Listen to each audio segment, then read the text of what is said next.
Welcome. Today we're going to be discussing the technique destructive fans, its execution, a little bit of its history, some things that can go wrong, and some changes that you can make to fix those problems that may be arising from either misconceptions or just not understanding some things that are going on in the technique. So this technique is originally presented in 5. We extracted it at some point in the past, and there was some stuff added to it. So you're going to see a little bit more in the execution than you do in the form version.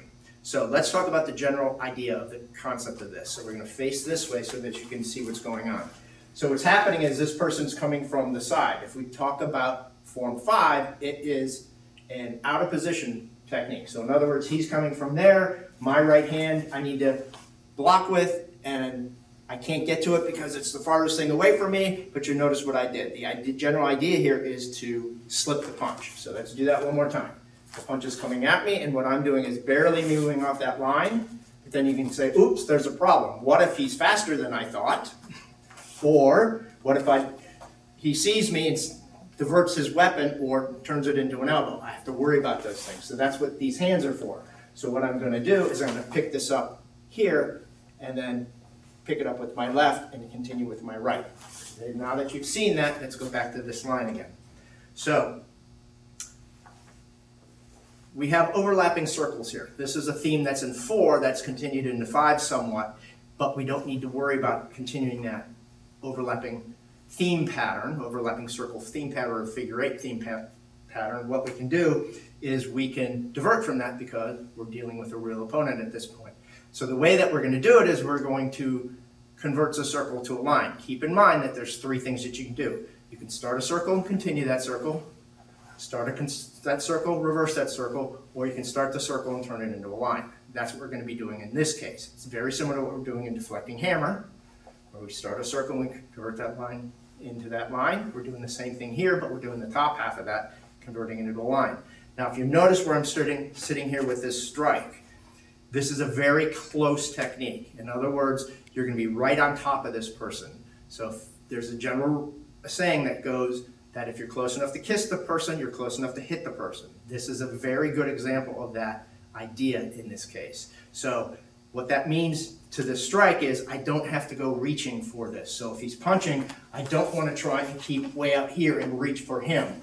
What I want to do instead is come to him. I want to come in here and get right on top of this opponent, so when I hit him, I don't have to go beyond my center line at all or very much, okay? But now you notice there's a problem here. I'm doing all these circles, and I'm not hitting this person. So what I can do is, just like I was talking about converting this into a line, I can also start from a line and then turn it into a circle. So the exact opposite of what we're doing. So I start this as a circle, that is a line. I start to settle into him. I want to get his mind off of what he's trying to do at this point, so he's not trying to fight me. He's not thinking, what's happening to me? And then I continue that settle, change from that line to that circle, turn this one from the circle to line as I continue to settle and do the hit. Okay? So that's a bunch of stuff going on here. So the general idea is pick up the gaps in time. If he throws the punch and I continue these as circles, there's a big amount of space where nothing's going on, where all this guy did was punch. So I want to pick up that timing beats and fill them in with me doing stuff to him. Okay, so the way we do that, 1, 2, right? So make sure you get this final settle in with this hammer fist. Don't give it all up on this hand shot, the first shot with the left. Because remember, lefts are generally minors, rights are generally majors. So you want to pick that up with that final settle into that. So that's a whole bunch of the beginning of the technique. At this point, we would do the sweep of the leg, grab any loose extremity. There's a general rule about grabbing loose extremities. This technique does that. We do that sweep, and we do that claw over the top. Now, keep in mind, I don't want to let this guy fall behind me, so I'm trying to reach for this. That's what this left hand is for, and that foot is for. So even if you slip off the sweep, you can still bring him with you with this left. And the way you do that is anchor the elbow and fuse it to your body.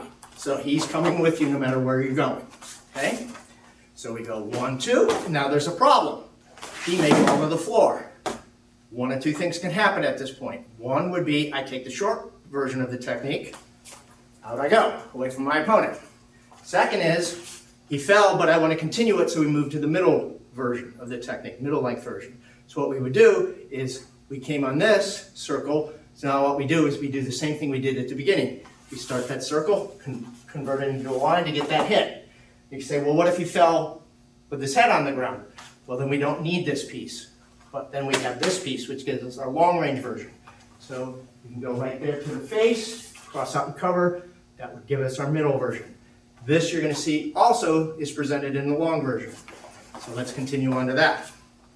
We get the beginning part, 1, 2, get that sweep and hit. Now he stays up. Guess what? We can go on to our long version. So what we're going to do is we're going to do the same hit we do in triggered salute as we do this spin. And then we're going to take the leg out to get him to the floor. Now, very similar to what we did in the last one. And now we can talk about what's going on here. I can either punch him or kick him, because he could be lying on the floor with his head on the ground, or he could be sitting up. So I need to choose which I'm going to do based upon what he's doing. Okay, I know the ideal phase goes punch, kick, but keep in mind you could do one or the other or both.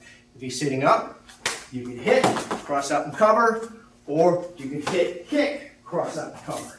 It's up to you to choose. Okay, so and then if he's lying on the ground to begin with, I don't need to do the punch. All I need to do is bring my hand back, do the kick, and out we go. Okay, one more time, a little bit quicker, a little bit less explanation so that we can go through it one more time to make sure you have it. Step off that line of attack, pick up this check at or above the elbow. We don't want to get it below the elbow, so we don't want to eat. We don't want to divert it into our face. We're going to pick up this line, change it from circles to line. We want to do this settle, check things up, turn that line into a circle. As this one turns into a circle to a line, don't reach too far across our center line, or not at all if possible.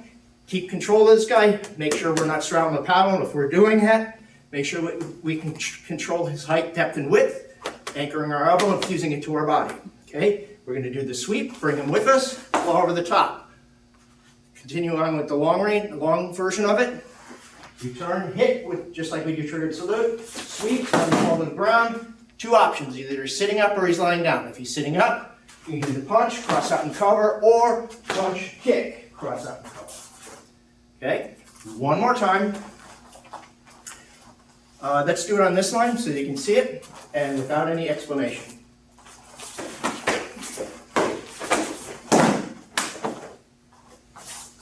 Up.